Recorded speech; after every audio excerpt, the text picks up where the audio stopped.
Hello everyone, this is war number 2 of the season. Sorry this is late, but I've been a little bit busy, unfortunately, but I'll try to get everything uploaded. So my first fight here is Vivified Annihilus. Not really the best placement in my opinion, because, when he has his Cosmic Rod activated, he's already immune to basically power modification. Doom here, I decided, you know what, we're going to go for, just L1s. I could have saved for a special 3, and honestly, I might do that next time, but I just decided, let's go with, let's just chill, go with L1s like this. Because what happens is, he can't power steal, unfortunately, due to Vivified, but he can still prevent Annihilus from gaining power. You see there, I just did 4 lights, preventing him from gaining any power at all.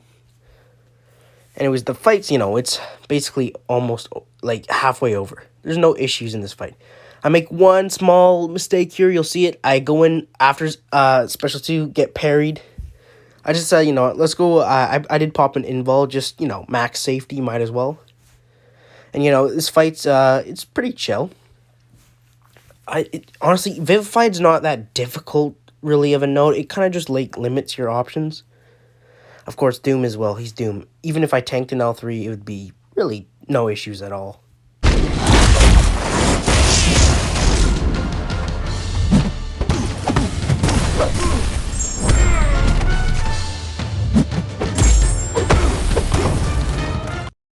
I forgot to mention, this is a bit of a Quake heavy war, so yeah, enjoy that. I'll speed up the fights by 2 times once I'm not talking, though.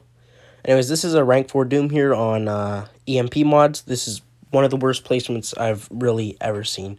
A rank 4 Doom is relatively a strong defender. He hits really hard, and yeah, it's pretty good health pool. Just putting him on EMP mods where basically so many champions can take him is really just a very poor choice. I mean, MIBR is a pretty solid alliance, but I'm not sure what they were thinking with this placement, honestly. It's already 40 seconds in, down to 60%. It's just, basic Quake fight. No issues here.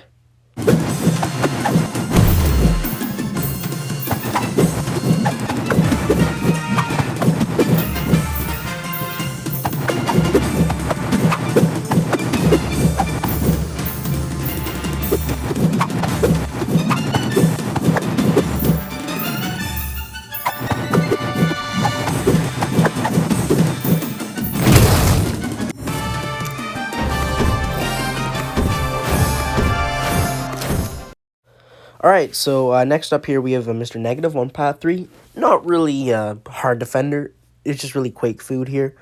So yeah, of course I'm going in with Quake. Mr. Negative can be a bit of a tricky defender, but, Nick Fury, Ghost, Quake, all super easy.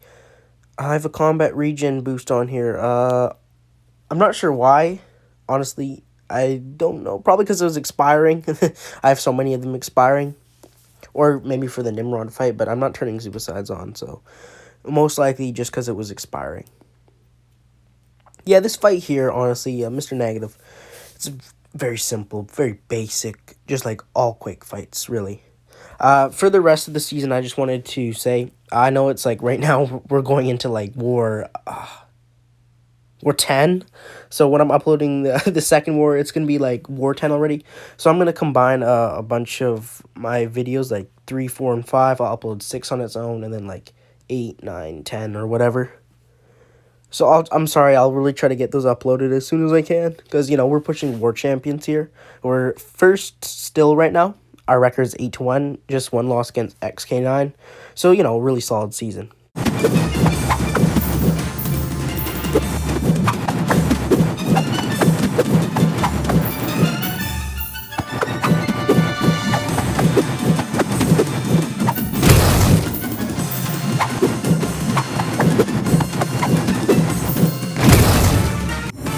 Alright, so next up here we have Nimrod on 46, which is Buffett and Titan's Thorns.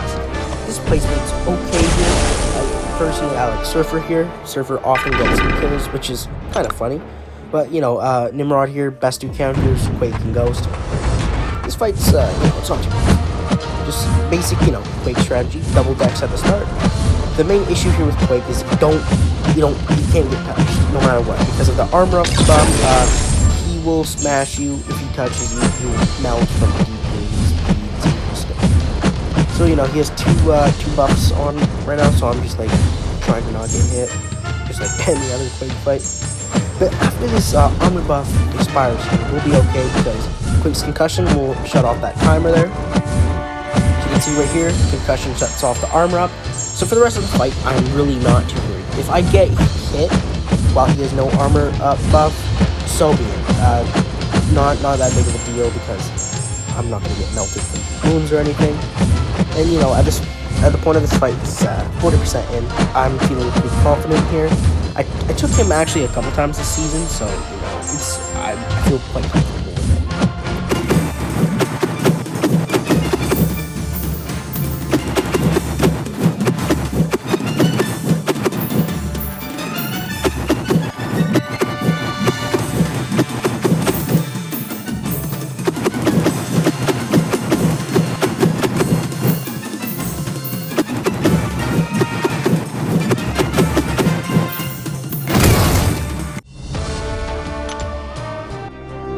Alright, so for my next fight here, I decided to pop an invulnerability boost for my next two fights because, you know what, why not? I can fit it in with both, so let's go with that. So, you know, Bishop here on no 50, Safeguard, Enhanced Recovery, really basic.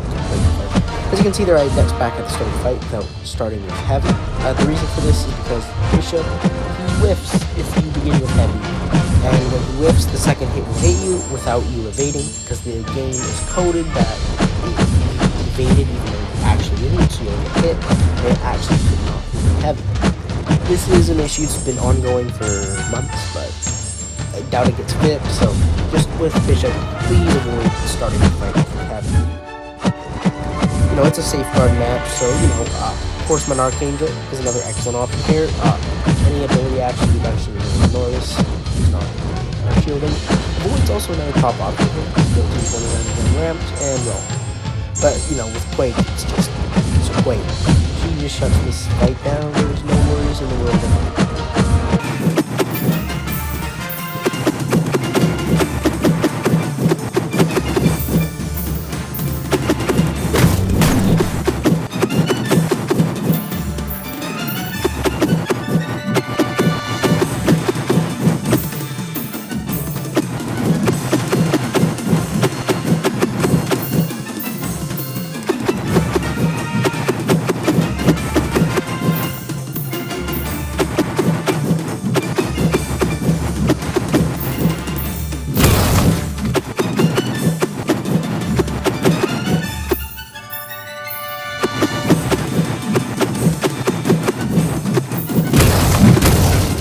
Alright, so my final fight here is Penny Parker on node 53.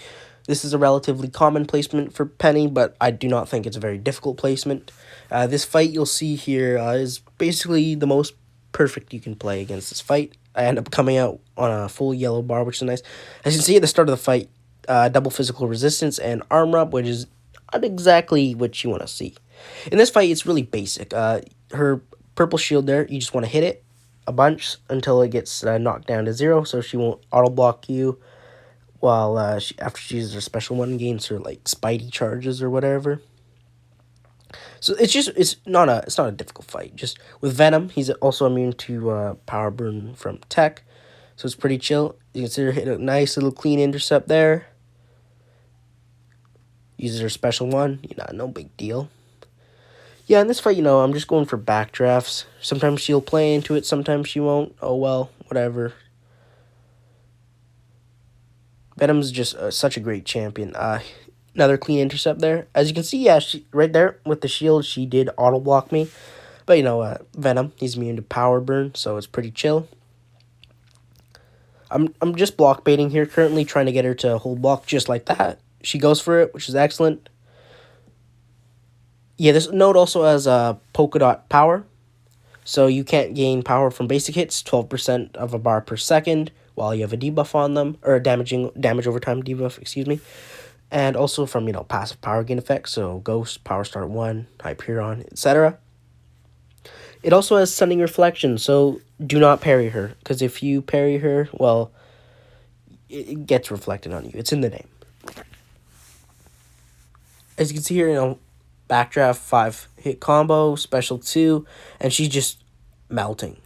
18% health, and the bleeds are just taking her down. At this point, I could have gone for whatever 5-hit combo, ignore the auto block or whatever. But I was like, let's just let's play this smart. Let's play this safe. She's low on HP, so best we can do. As you can see there, Venom does not have his true strike passive. Because of this is because Penny is they suffer minus 100% ability accuracy on true strike, true accuracy effects, etc. But there's an 18% chance for me to proc it still if I had the Assassin's Mastery. Anyways, that fight's over. Screenshot, nice little yellow bar. Anyways, we ended up winning 10-3, which is really great. MIBR is a strong team. They just didn't have the best war today, which, hey, no problem with me. We only had 3 deaths, which is quite solid, quite good. Anyways, this is the second war, so I still got a bunch more to upload. Hopefully I'll get to them. Anyways, thank you all so much for watching, and have a great rest of your day.